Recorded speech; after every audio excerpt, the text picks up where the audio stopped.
Hi all, welcome to Redski's Righteous Readings. I am Redski. I hope you are all doing very well today. So we're continuing with our star signs for July 2020, my darlings. So what do we have? We're doing Taurus today. So what do we have for my Taurus for July 2020, please? Spirits and guides. For July 2020.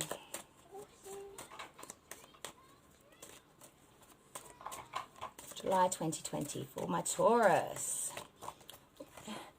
Okay. So we have the power of trees.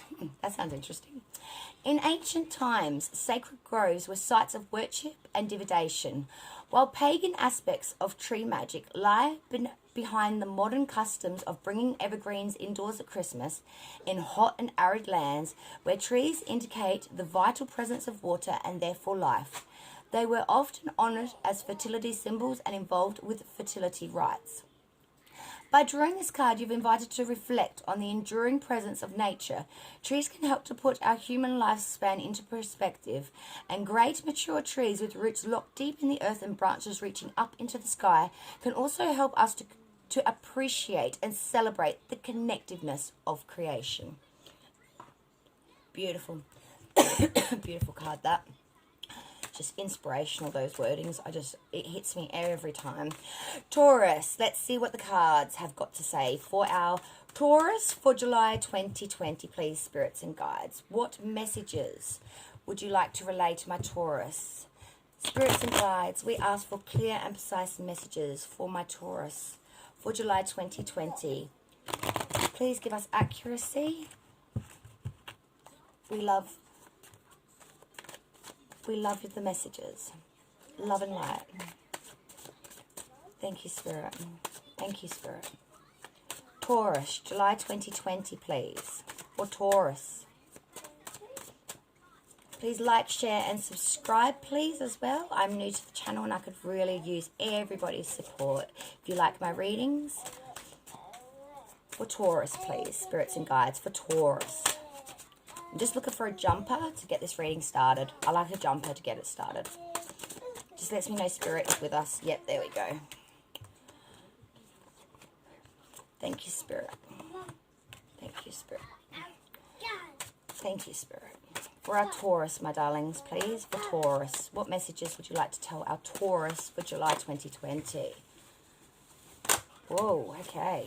Lots of messages coming through for Sagittarius here.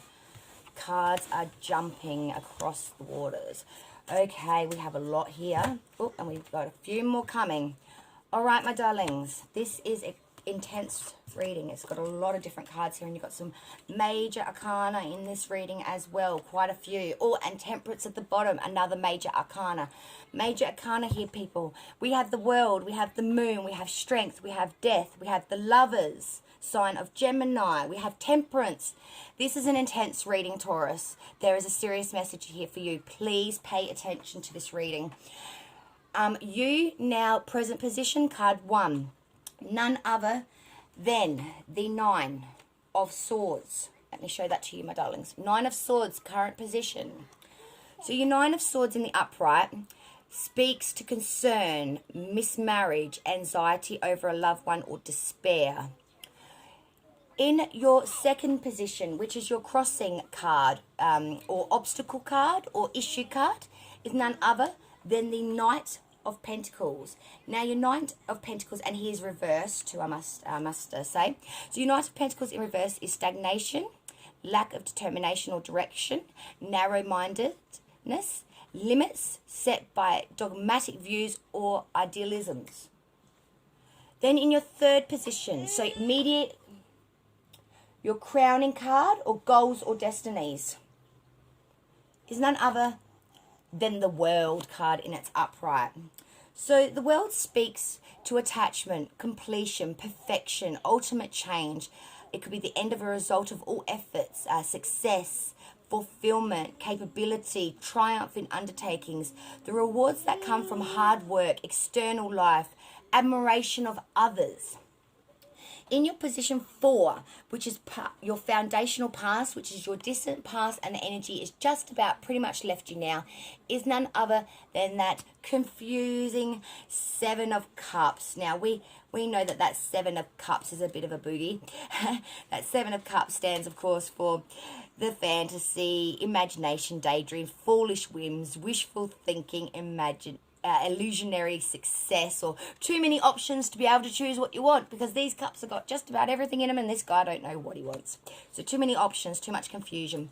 Now, in your recent past events, so this energy is still very much prevalent. It's still there. It's passing, but it has not passed yet. You got none other than the moon, but it is reversed.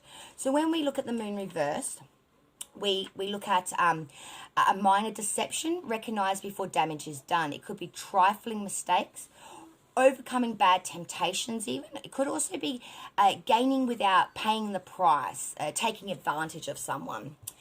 And then in the next spot, which is your current underlying energy, so what you might not be able to see but is working in the currents behind the scenes. Strength in the reverse. So when our strength card is reversed, that talks to the fact of, because strength in its upright normally would mean strength, obviously, as well as sort of courage and things of that nature. But when we reverse that particular card, we end up with a completely different sort of outlook on it. So the strength when it's reversed, weakness, pettiness, it could stand for impotence or sickness, a lack of faith, abuse of power. It could also be succumbing to temptation or indifference. So it's really speaking to the fact of the opposite of the strength. Then in your 8th position, view from others, you got none other than the reversed 2 of Pentacles. So your 2 of Pentacles speaks to the fact of, when it's reversed, is liberty, agility in handling matters. It could be simulated enjoyment. It could be enforced gaiety. It could also mean a letter or message coming through, or literally ability. It can literally mean ability. Then in your next position, we got none other than the Lovers in the reverse. So this is your view from others card, position 8. The Lovers in the reverse. So view from others. So the Lovers, when they are reversed, means failure to meet the test, unreliability, separation, frustration in love and marriage. It can also mean interference from others, fickleness, untrustworthiness, or unwise plans. In position 9, your hopes and fears card. You got none other than the Page of Cups.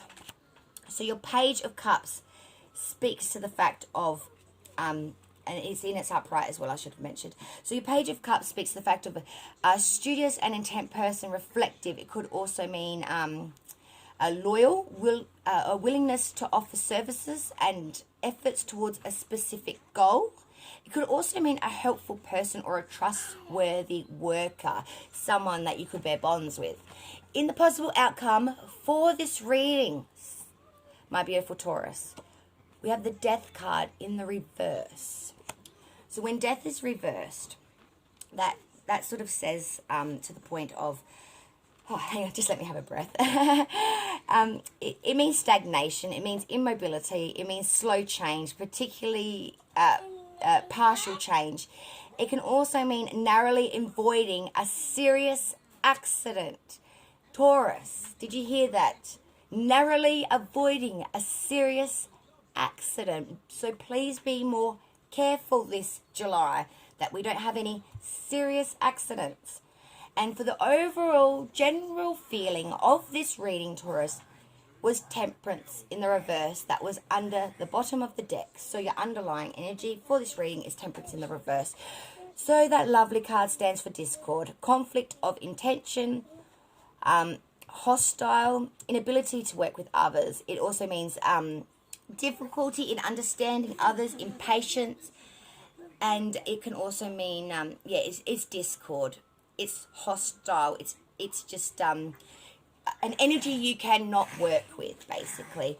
So Taurus, this is a very, very rich reading. I hope you can take something from this. These major arcana cards, that means big life change. The moon, the world, the strength, the lovers, temperance, and death. These cards are major arcana. Please don't ignore them. There's a lot of messages in this. I would suggest, Taurus, if you need to rewatch the video again, just to really get this soak in. I wish you the very best for July, my darlings. This is Redski signing off until we see each other again. Over and out.